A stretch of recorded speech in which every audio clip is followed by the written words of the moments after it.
Drenge, så er vi kommet til Fanø. Hvordan var turen herovre?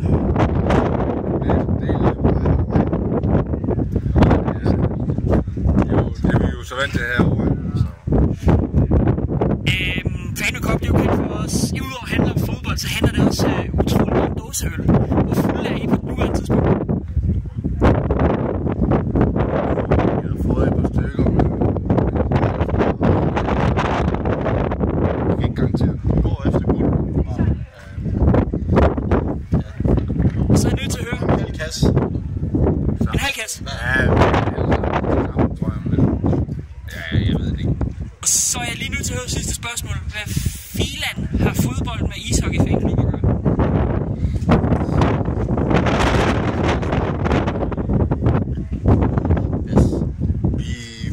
Vi har ikke noget at give os til om sommeren, når vi venter på ishockey. Så til at drive. Hvad blev resultatet af første kamp? 7-0. Og Anders? Ja, vi prøver. Som sagt, vi kan ikke garantere, at vi ved ikke, hvor gode de er, men